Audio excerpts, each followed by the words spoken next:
Hi, everybody, and welcome to Fitness Fables and Fatherhood. My name is Josiah. I am your host, and I'm here with Erik, aka Erik the Blue, or the Modern Viking. How are you, bud?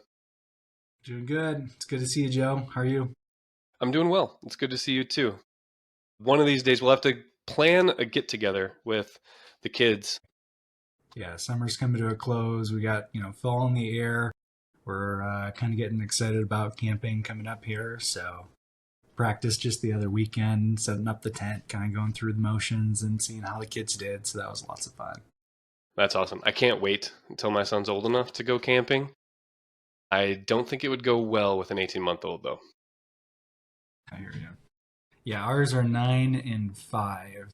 So, probably a really good age. And then our newest addition just popped out. So, about 4 weeks now. So, we're getting our sleep back little by little, but it's coming along. Yeah, we're still not sleeping, and it's been, oh, I can't remember what I did yesterday half the time. I feel like for us it was that jump from 0 to 1 that was the worst. A lot of people say, 1 to 2 or like 2 to 3. There's a lot of debate, but like just going from 0 to 1, I think it took me like 5 years to really get accustomed to that. But I was an only child, so that was a really big change, right? Now I've hmm got the filter and I can kind of put that out there. So Well, and I don't think, I mean, you and I have been friends forever, but I don't think we've talked about this. At 18 months, the teething is the worst. As far as my son's early, like first 6 months, he was an angel. The last 6 months have been a nightmare, yeah, like literally. each phase is its own phase. I hear you. All right, Erik. Well, we talked a little bit before the show. We wanted to discuss a few things. The first being kind of both of our plans for the upcoming year as far as fitness goals.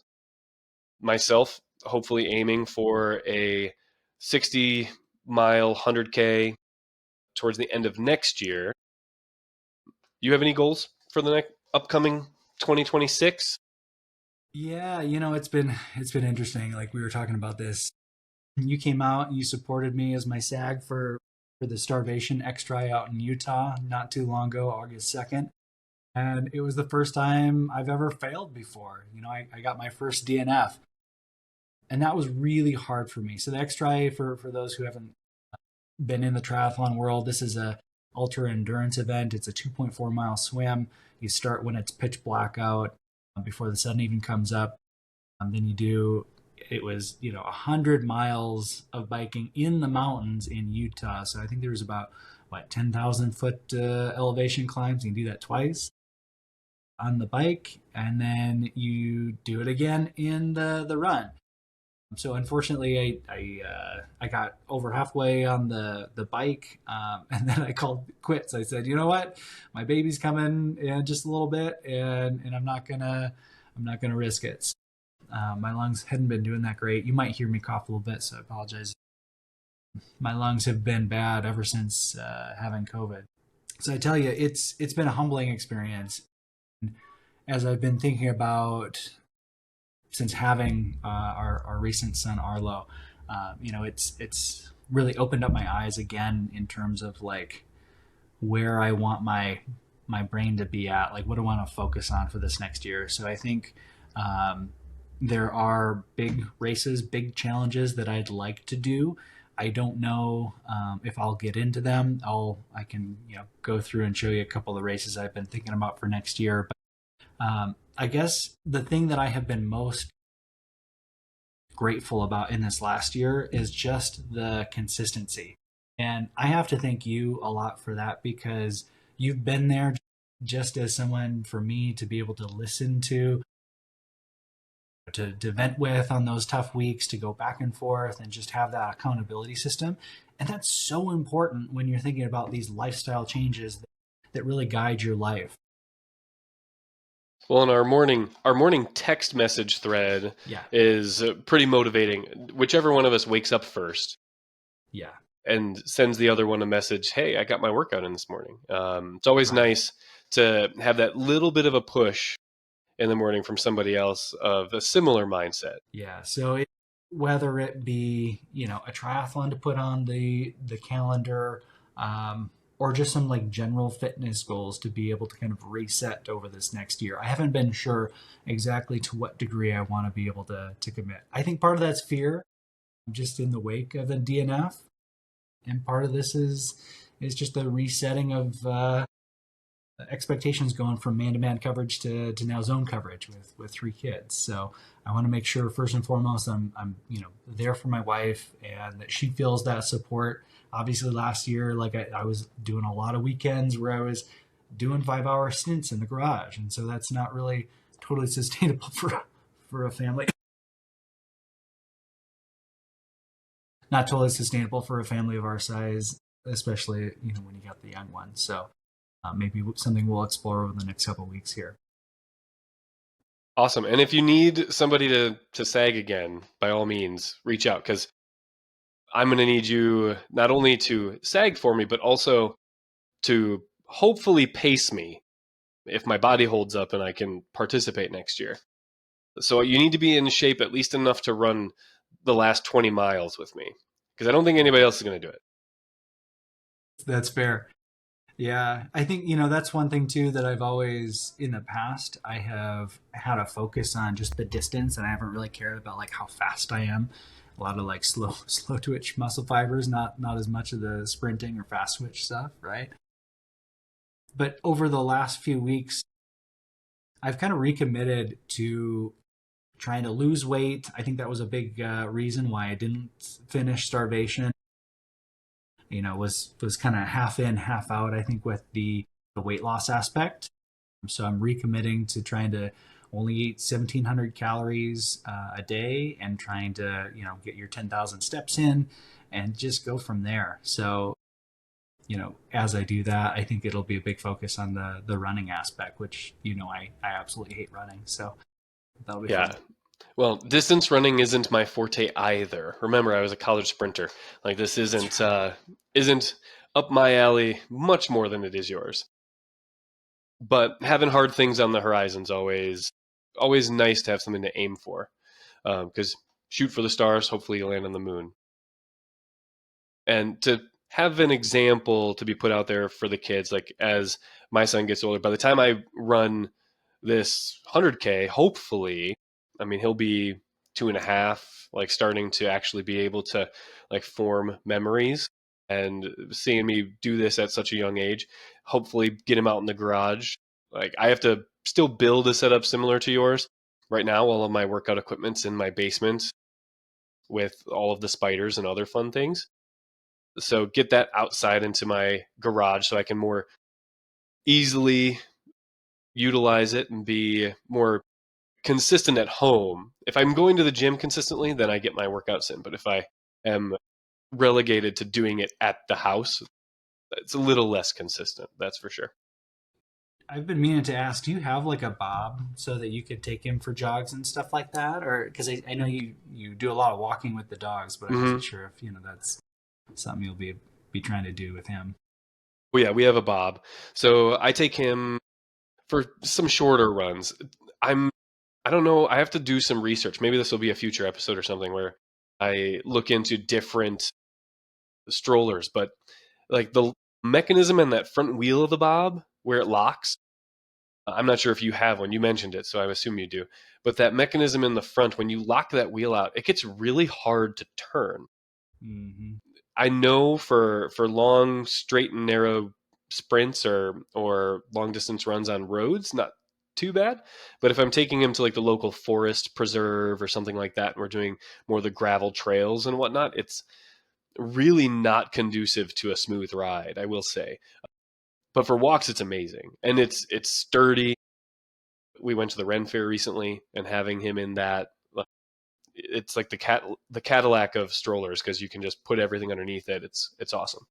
Yeah, totally. All right, Eric. Well, I know the two of us had been kind of doing this more often than not thing for the year, where we each had some goals, where we were looking at a few specific tasks and just trying to do it more often than not, rather than having any specific, I'm going to read 10,000 pages or 15,000 pages over the year. Instead, it'll be more like, I'm going to read more than 50% of the days for the year. Some of my goals were going to the gym, walking the dogs, reading for myself, reading to my son. I think I have read The Little Blue Truck about 10,000 times this year. Yep. But we had some goals kind of set aside as far as what we were planning on doing this year. Because when we discussed this, like January, long time ago, we were both a little more realistic with our goals for 2025. Both of us bringing little ones into the world recently, you having 3, me having my 1. But still showing that we can be consistent with some of this stuff. I'm happy to report that as far as the gym goes, I'm not quite at 50%, 114 days this year. Nice. But it looks like that's going to be something I will be able to achieve by the end of the year. Dog walks, 61%, 167 times, 167 days. Some of those days are multiple dog walks, but I didn't cheat and count those. We had a big project in our backyard, so playing fetch with the dogs was a goal, sitting at about 20% there. Probably not going to meet that one since we're already in October here. But been more consistent with journaling, have my fancy smancy journal here, and some smaller journals too. I like my Moleskine journals as well. The stuff in here is more for my son to read as he's able and I deem it appropriate to pass on. These little things are more almost like a commonplace book for things I've come across in the day to day in either reading or quotes, whatnot. But my reading goals have been fantastic this year. Been very consistent with that, even if it's just a short amount. Reading for myself 93% of the days, reading to my son 84% of the days. Those days that I haven't been able to read to him, I've been either out of town or not otherwise available due to my location more than anything. And then jogging and sleep, those we won't talk about. Yeah, that can be tough. But jogging for sure is going to have to be one that upticks if I plan on running this 100K next year.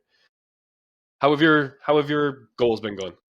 Before I jump on mine though, I always got to put a plug on the sleep thing. You always kind of make fun of me. How do I get anything done because I sleep so much? And honestly, like that has been my goal for like I don't know. We got a new bed in 2021, and it's one of those like Tempur-Pedic ones where you've got the tracking, and I love that you got all your numbers for your more often than not, right? I've been like so diligent about building my sleep habits because they had gotten so bad and I was getting such little sleep. But I tell you what, over the years, I've been incrementally only getting maybe 30 minutes more per year and moving that sleep time back. But now my sleep habits are so good that I like, even despite like the sleepless nights, I've got such a reserve that I'm able to like power through and be able to, actually function. So I think that sleep, there's so many of these books out there that talk about all those benefits. And I just think that like that as a core is so important. So I hope for you, Joe, that, you can start to work on that sleep habit and try to get, just a little bit more because you're going to need it. And I mean, this year has been the best it's been in a long time. I Yeah. mean, both of us, for those that don't know us, are in our late 30s, which is crazy to think. As far as sleep goes, it's been, 72 days. And at last check, because I kind of keep tabs on Wednesdays, we had been 273 days into the year. So 72 days, I've gotten 7+ hours of sleep. That's the best it's been in a very long time. However, for me, one of two things is going to give. I'm either not going to get up and exercise or I'm going to get my 7+ hours. And for me right now, the exercise takes precedent just from like an emotional regulation perspective. And I mean, hopefully I won't have Alzheimer's as like an older person. We'll see. Yeah. So you talk. So you. I think your question to me was, what are my habits, or what am I more often than nots, right? Yeah, or just Yeah. any goals that you were doing for the Yeah. year. It's interesting. So like, I think when we first started, the more often than not, I think we like both had a huge list of things that like we were trying to track. Honestly, that was kind of tough from week to week, just like manually doing the math real quick. It only takes 5 minutes, but it's that 5 minutes of brain power that, either early in the morning or late at night, a lot of times your brain isn't even working, right? So, one thing that's been really helpful for me is I downloaded an app called Grit, and I think it was like a one-time payment. Maybe it was a free one. I can't remember. But that has been really easy for me. I'm such a process person. And so I've put everything into that. And it's very similar to what, you were talking about. I think over time, like we've kind of streamlined these things down so that it was, um, you know, realistic for us to be able to track. Like one of them that's kind of maybe silly that I have on here, but it just is a nice little reminder is just, give kids love. And it seems silly, but like honestly, when I get up before everybody's up, I do my workout, get ready for the day. I have to hop right into work. I have my whole work day, right? And then it's always the busyness of trying to get something to eat and make sure everybody's fed, the cleanup stuff. And pretty soon, I mean, you only have like 2 hours maybe at night where you have a second to try to interact with the kids and make it a fun experience. So, like you were saying, I think for me, I really enjoy the bedtime routine and the reading to the kids. So we just got done reading The Hobbit, and the kids just love the dragons. They love the excitement around it. So that's one thing that I've been really trying to focus on, especially as having a newborn.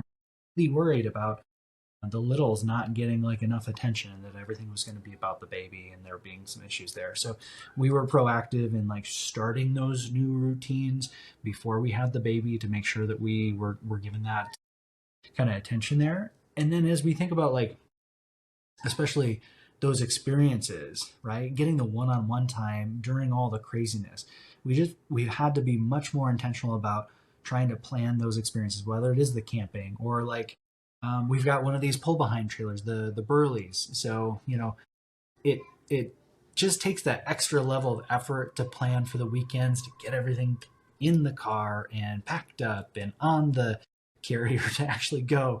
And then you got to have like food along course because of course everybody gets hungry and thirsty, and it's just like one little outing just takes half of your day, right? It's just a lot. So I think so just by having that one little reminder of, have we given kids love, that's been one of them. For the the exercise, I think I kind of mentioned like um, recently I've kind of recommitted to scaling back, and so instead of having a 600-hour training schedule for the year, I've scaled that back down to just saying, let's just hit the 10,000 steps a day. And even though I like to, bike and do the dry land trainer for swimming, and I'll begrudgingly get on the treadmill and do some running, that's actually a challenge for me when I have a remote job where I'm sitting most of the day.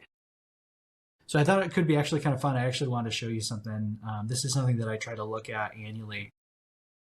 So I'm going to share my screen. You tell me if you can. Oh, click share. Can you see that? Mm-hmm. I just, for, kicks and giggles, right? So 2018, going back a few years, my total hours training for that year, 73. Pretty pathetic. I think was it 2019? You and I did, it was my first 50K, but we did our 50K out in Oregon. I think in 2019. I believe it was 2017. No, it couldn't have been 2017.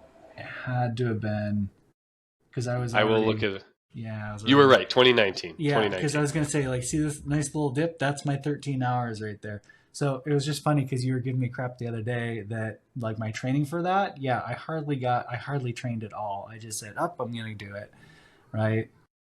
I didn't give 92 you a hard hours. time for not training for it. I gave you a hard time for telling me you were training for it. Well, I And was then training for it, after just the not very fact, well. admitted that you weren't.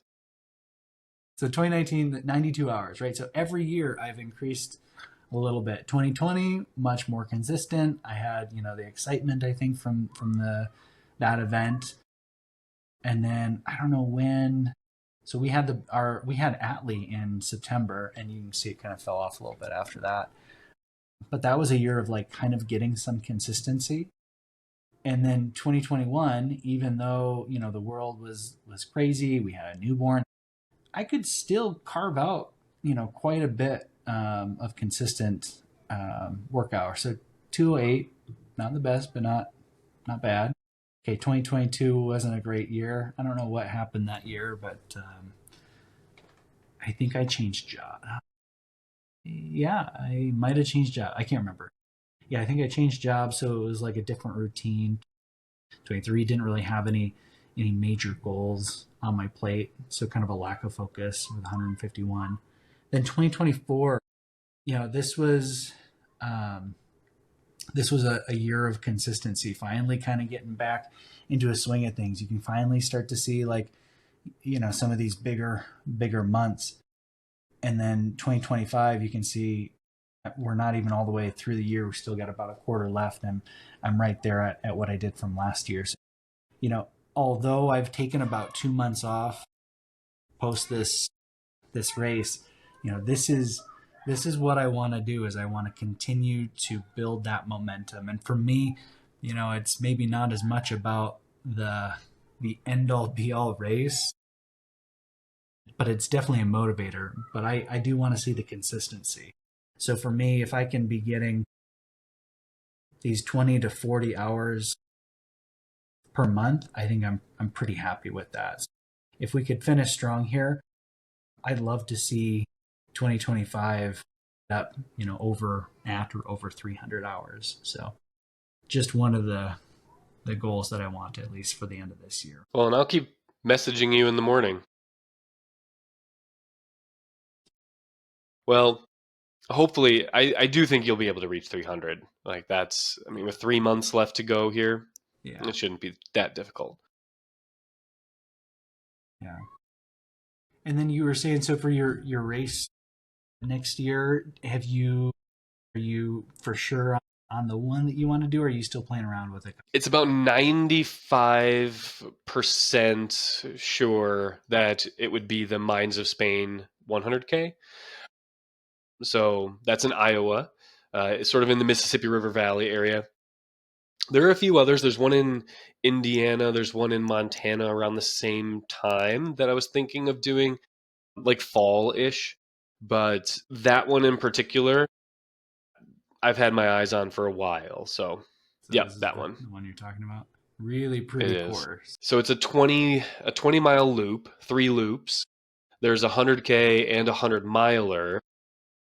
I had previously signed up for this race, as you know, but that's when the Morton's neuroma in my right foot started bothering me, and I backed off and kind of postponed my enrollment in the race and pushed my registration back. But then, unfortunately, well, I guess unfortunately, fortunately, other life changes happened and didn't end up taking my registration at all.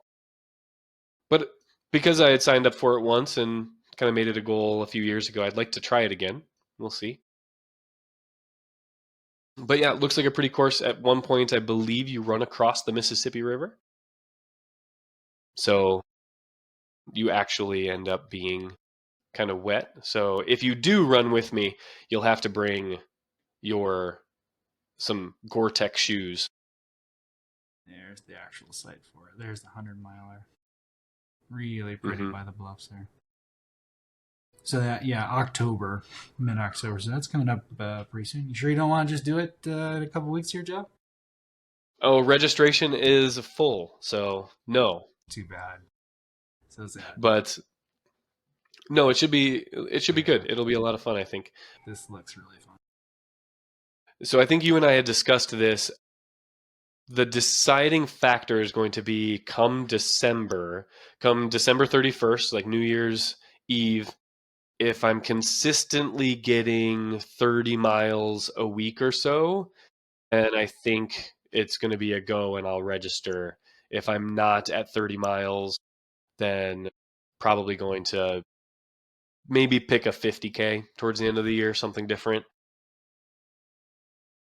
The race you and I did, the Northumpqua Trail 50K, they don't even have the 50K anymore. Yeah, I think I saw that. I don't know what the deal was there, but look at here's Or I maybe think they do my from the looks of it. Maybe oh, they I'm dropped, did they still drop on. the, They still have me. did they, did they drop the 100K or did they I think drop the it's the 50K? 100. I think it's the. Well, I don't know. They said 50K is This is the old 2021. web. This is old results. Yeah. Okay. I was the slowest and last one, but you know what? I finished it. It only took They me even 13 hours, but with a BMI of like 33. But I we did were it. waiting at the finish line and they put out a call The final trying numbers. to find the last runner on the course. I was sitting 1 mile away, and I told them, "I don't want to do it. Just bring me back." And they were like, "You're gonna hate yourself if you don't." So I was like, "Fine." Yeah, it Yeah. was fun. There I like that. we were all sitting there and the race directors communicating. There's still one runner on the course. You're like, I But wonder who that could be. yeah, Kathleen and I couldn't leave. We couldn't leave That's the hilarious. See, you just got more food. It's totally fine. This It's looks true. really nice, and I can't believe. So you said this one's a big loop, and so you just gotta do it a couple times, right? Yeah, so the hundred milers do it 5 times, and then the 100K we do it 3 times, and we're allowed pacers after the first two. So on the third 20-mile loop, Yep. we're allowed pacers. Do you have like a time that you're gonna try to shoot for your average, or do you feel like you like? I can't remember. Does this one have a cutoff? It does 23 hours, Okay. so you have to be done in 23 hours. Way the math works, that's about 20-minute miles for the 100K people, Yeah. or yeah, 20-minute miles. I was hoping to maintain like closer to like a 15-minute mile pace. So for those recreational, like ultra distance individuals, like there is quite a bit of walking that occurs. So it's more like a run walk than it is like a full run. But as far as for completion, the goal would be to complete the race. I do think if I could maintain like a 12-minute mile running pace during the 60 miles and then take into account time at aid stations as well as time like changing shoes and things at some of the stops, because you do run through You know, water right? You gotta think at a about when point. So you gotta go to the bathroom, right? Those the margins of that all add up quite a bit.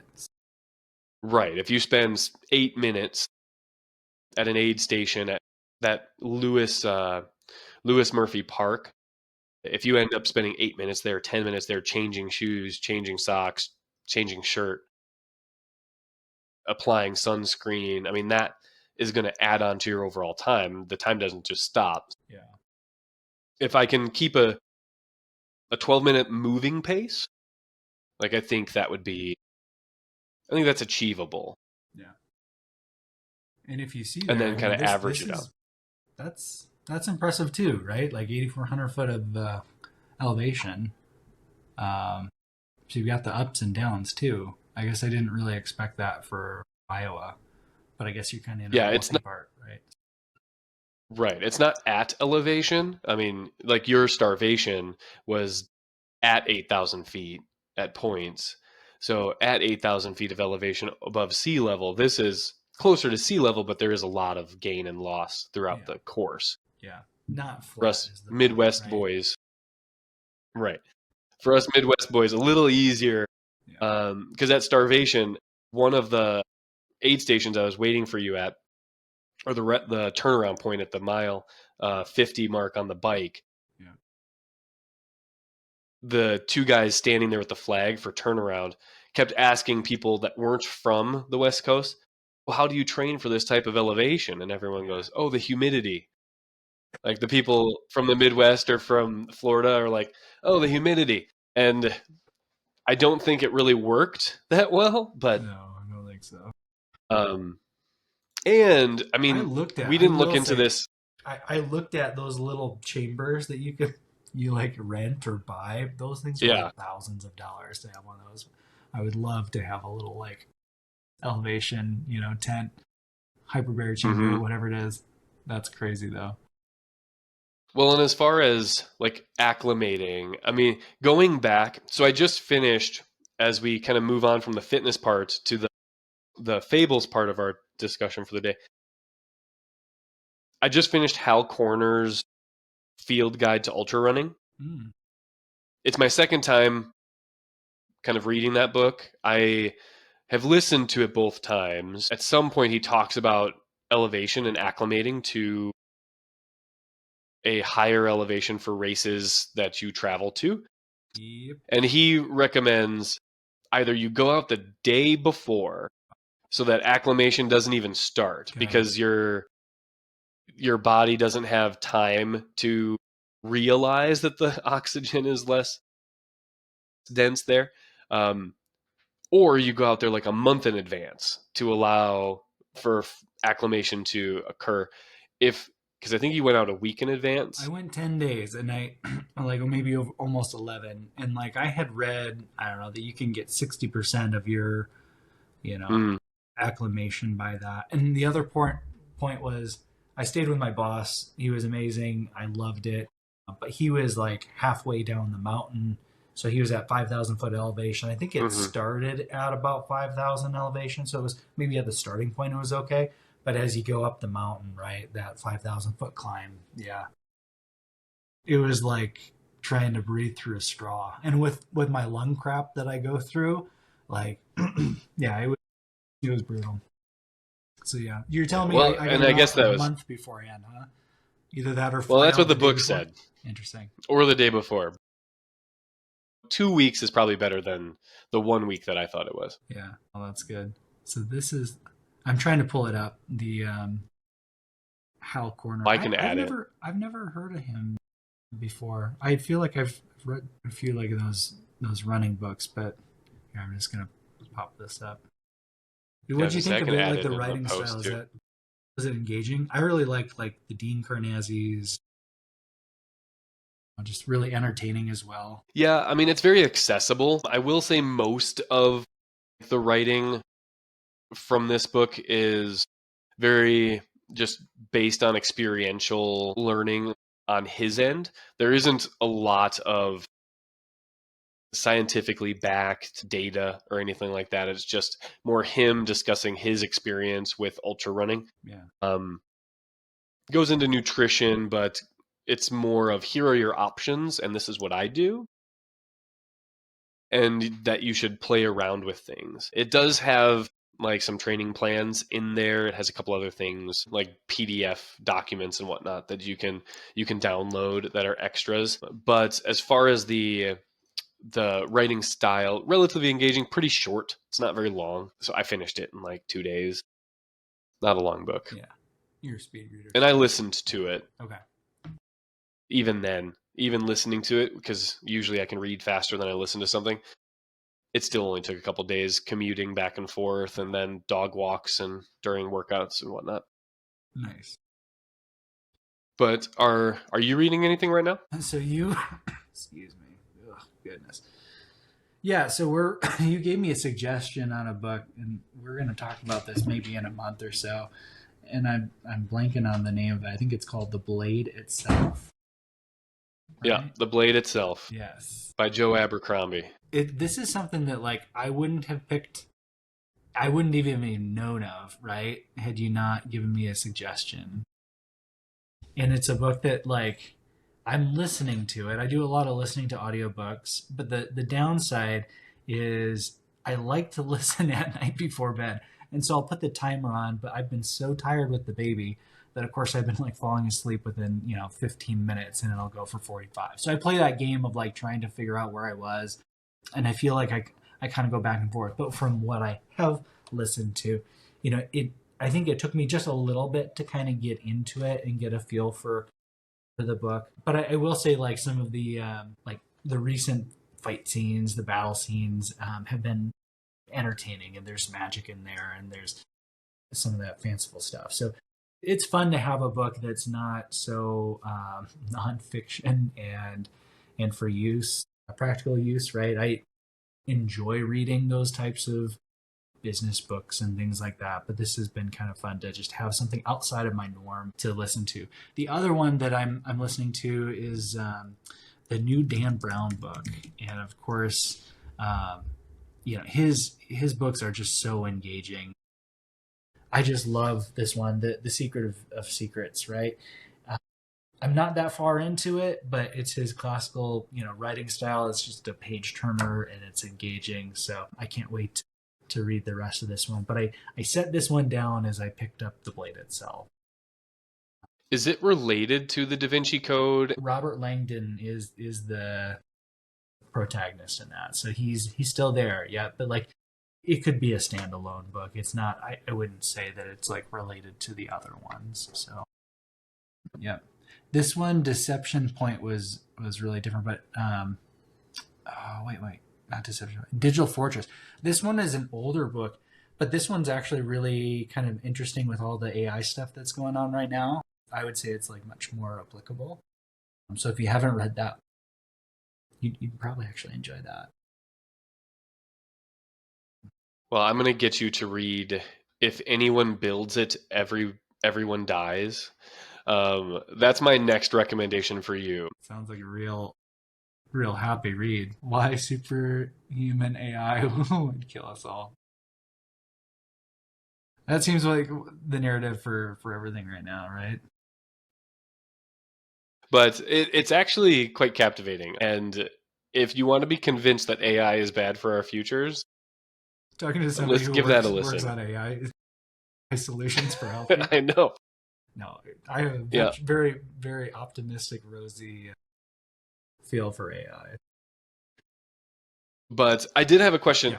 Yeah, so you and I were talking about the blade itself, and from someone who read it, like there's a lot of internal dialogue between like Glokta and some of the people that he is talking to, and Logan Ninefingers, as well as even Jazal. They have their internal dialogues kind of mixed in, and in the book they simply italicize that it's an internal thought. But how good of a job does the narrator do separating that out? Because as a reader, if I was listening to it, I feel like I might get confused as to how people are engaging with Glokta You know, as he's yeah, as he's quite offensive yeah. to them. I guess I didn't notice it. I think that like the inflection that the author or that the narrator is using has been enough in the instances that like I don't feel like it's been jarring. Like I haven't been confused by kind of what's going on. The only confusion I've had is when I pick up and leave off. So other than that, I feel like that's hasn't really been an issue. If there's a passage or like a particular chapter, I'd be interested in like re-listening to it and having an ear for it, but nothing that like pops out. Yeah, I can find one before you and I like talk about the Yeah. book in a few weeks, because as you've said before we started recording, the names haven't been sticking very well. Yeah. But we can discuss this more later. But has there been anything else, like, so Dan Brown, you're reading the blade itself, anything else that you've got kind of coming up? I mean, we're in Halloween season, so the fall has I was gonna come. say, so like I am not you're into horror and that kind of stuff. I'm like Happy Pumpkins and like all the happy stuff. So I don't really, go into that. We do like the, I don't know, Harry Potter, right? Um, all that kind of stuff. So yeah, Halloween, I don't know. I don't really have anything for that. I guess like I have reread. This was a book that had come out a while ago, but I reread it for work. It's called Crossing the Chasm, and so like nonfiction book, right? It's about like making that leap to more like mainstream products. So that's really been something I've been thinking about because that's applicable in my job. My wife had read it, and so like we've been talking about that. one thing that was interesting is I actually bought got the Hobbit, the new one that was narrated by Gollum. What's the actor's name again? I forget. as But well. anyway, like, I picture him in my yeah, head. yeah. Yeah. But it was so fun to listen to it again and have him do the voices, and then I could try to do my own impersonation of that. And even though I'm terrible at it, like for the kids, they really loved it, and I was really enjoying. So that was fun. I just read uh, the majority of Arnold Schwarzenegger's book called Be Useful. So that one was really kind of fun to like just hear from Arnold. I love his voice, and he's a good storyteller. So that was just like an enjoyable one to like kind of get motivated.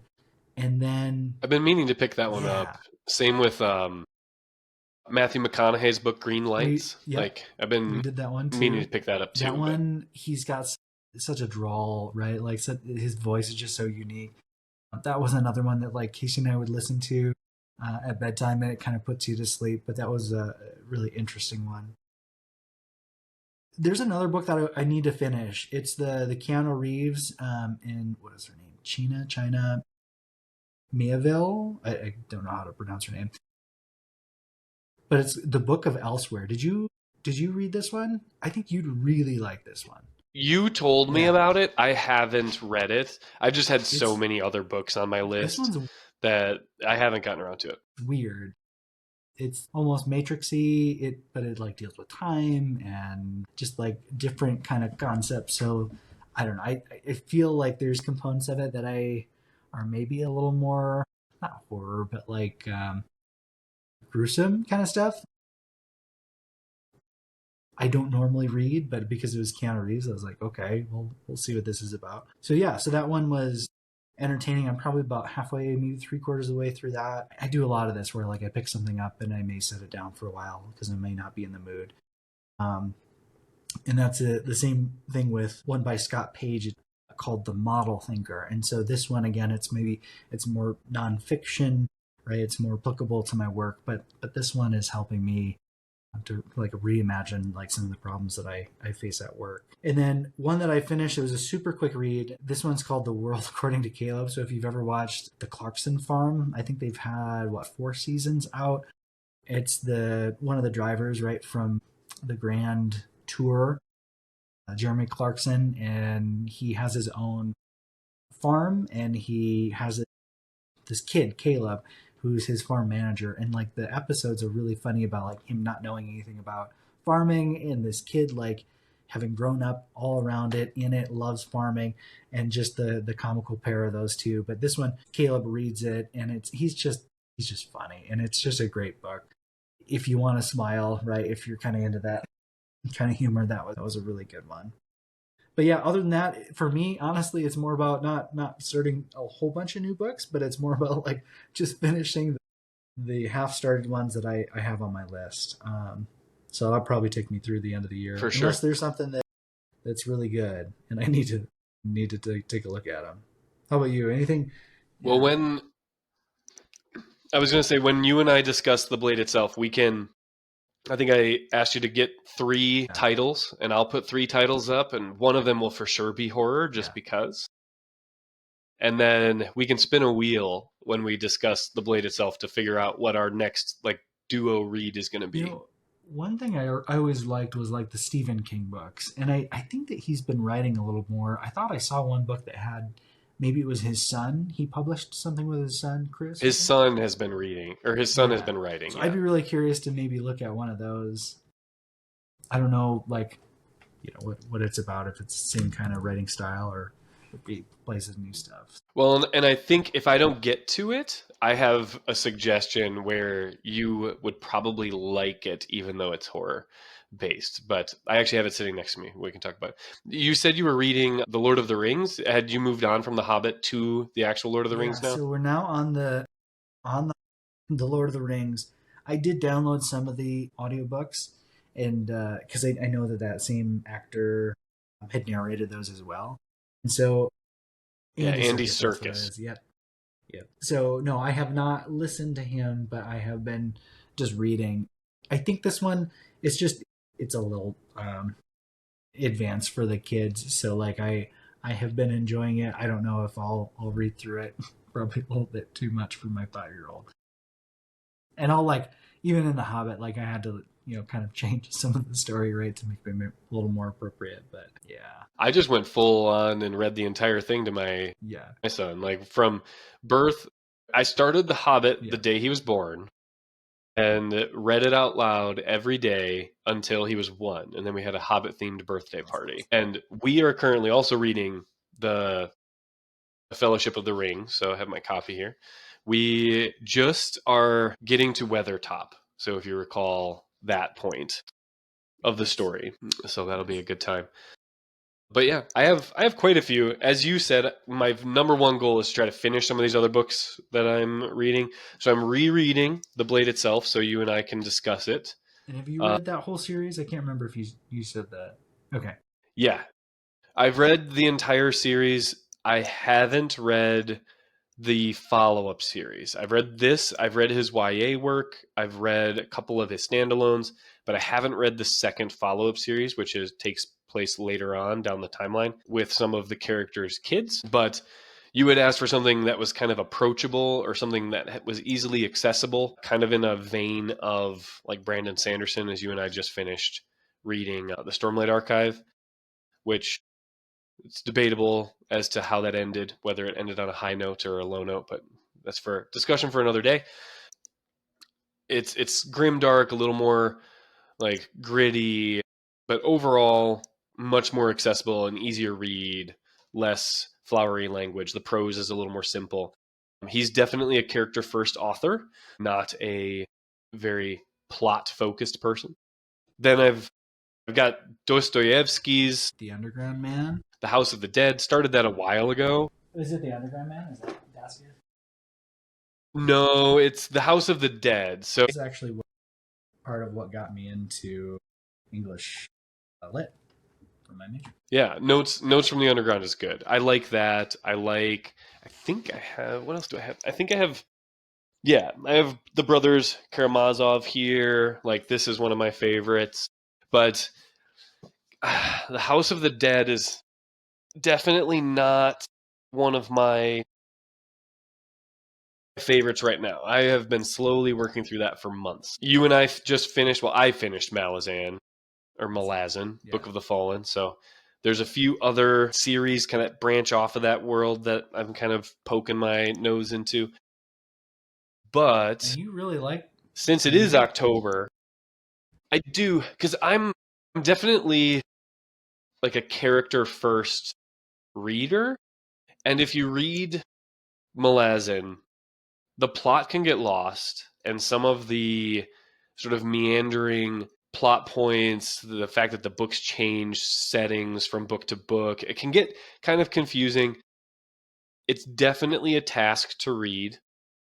It's on my top shelf, all of those up there. But the payoff is great. And if you read it as like a military historical fiction, it reads a lot better, I would say. It's not so much about the through plot, it's more about the horrors of war and characters, depending on their perspective, can make decisions that in their world, in their mind, are the correct decisions, but from the 30,000 foot view is just horrible. That was definitely like a series where I you and I were starting to read this together, and then it just took me. It was so hard for me to get into those first books that you're right. Like I'm probably more plot first, right? And so for me, really hard to navigate that. Like the language just wasn't as like accessible. It was tough to get there. But then when we talk about it, and you can take a step back from it and take a look at the text, that actually makes it more engaging for me and makes me like want to jump back into it and finish that. But yeah, definitely like more involved, I'd feel like. Yeah, it's definitely a more involved series, I will say. But I do have a list of books I'm going to read in October, hopefully. So I've started The Lesser Dead by Christopher Buehlman. Not his best work, I would say. His best work, I think, is one I want you to try to read. if it gets selected, if we do like a wheel. Daphne du Maurier's Rebecca, I hope to read this fall. We will see. If I have time, I will go to House of Leaves. I read this in middle school. Not a good idea. As an advanced, Okay. these are all horror books, yeah. As an advanced reader in middle school, I just went to the library, went to the adult section, and kind of grabbed this off of the shelf. It's more than just a book. It's an art piece. Like, this is one of the pages. Nice. Yeah. The man is slowly losing his mind as this book is written. Now, like another page, like this book's kind of a trip, but when I read it, I was what, 12, 13? So I may have to read this again. I am going to read this again, and hopefully I have a different experience with it. But the book that I hope to get you to read at some point in time is Between Two Fires by Christopher Buehlman. It's a horror book, but it's medieval. So medieval horror. It's very well written, very entertaining. I think you would like this. I can maybe get on with the medieval. Like, I love those kind of period pieces, right? So the horror is just, I don't know. Makes me cringe, right? I couldn't make it through the Saw movies. I think I got 5 minutes into that, and I was like, nope, just can't handle it, right? I can do some. Well, and I'm not a big gore person, stuff, but right? So some of Stephen King, some of those the thriller, especially. I do like thriller, so yeah, I think you'd like this, and it's very well written. But as we wrap up today, I had a question for you. Ooh, this is one that I started again. One that just goes in a pile. I really want to finish this one. I'm halfway through, but when you were talking about that, like the art piece of it, right? This is actually, it's called The Ship of Theseus, and it says it's by V.M. Straka, but it's actually by, and now I'm going to forget his name. It's the guy who directed he directed a whole bunch of these really big films. Anyway, but it was a book by him. And what's interesting about it is that it's like this whole book is like art because it's like a book for loan. So it's like from the library, but there's so you have like library punchings in the back. And then you have all these like things, like physical things, paper clippings of newspaper articles that are stuck inside the book. And when you look at the book, there's writing in here, like notes along the side. So when you said that about like the person going crazy, I just love it because like this is like a puzzle in itself. And so you're trying to figure out the whole way through more about the author. What does it all mean? There's a story within the story within a story. This one is really interesting, and I actually totally forgot about it until you said that. So that one will be on my list too. Yeah, and I'll have to pick that up. It looks interesting. But as we wrap up, we'll finish the day since you are the experienced dad of the two of us and I am the newbie. Quick question. You can give a fatherhood tip as I go to get my son and we go to the library. We have been struggling with brushing his teeth.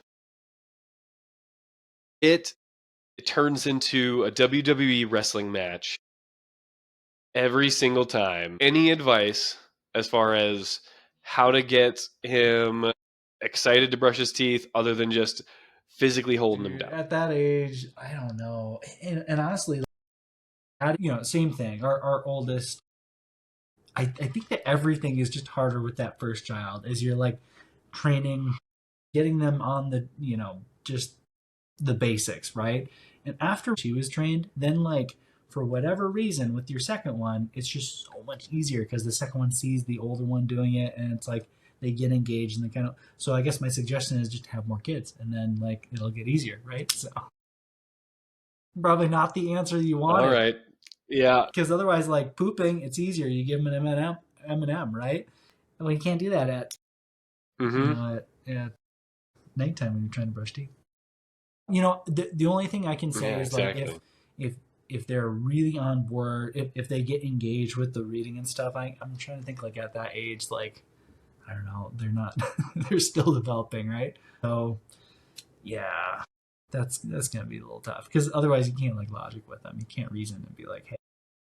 So Oh yeah, you can't reason with No, a 18-month-old. no. It's just not going to happen. So just get strong and just maybe try different flavors. Maybe that's, some of those toothpaste, they're not great.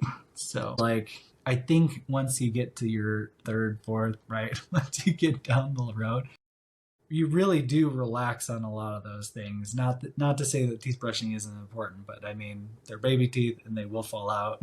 So you have grace with yourself. Don't worry Yeah. about the everyday thing. They're gonna survive, right? Like I think you probably know that from having a big family, but you know it's I think over time, yeah, it'll get easier. So keep it up, Joe. Well, thanks for the advice, and we will do this again in like Yeah, two I like weeks or it. so. This is fun. You'll keep me accountable, and then here, you're gonna keep me Of accountable course. too. I'm gonna show you my screen. Okay, one last thing before we go, because I've fallen off the tracks, but here's my FTP over the last 4 years. You can see how like every time I get ahead, I decide to have a little lapse. And I get a little ahead, and then I take a little lapse. And I've been doing this train for a while now, and you can kind of see over the last year, hey, this is pretty dang good, right? I was pretty proud of myself coming into that race. Big old FTP. But now I haven't done anything. Now you got to keep me accountable. I got to get back on the bike, okay? All right. Well, Eric, have a great day, and I'll see you in like 2 weeks. All But we'll right, talk take in the care. meantime. All right. See ya.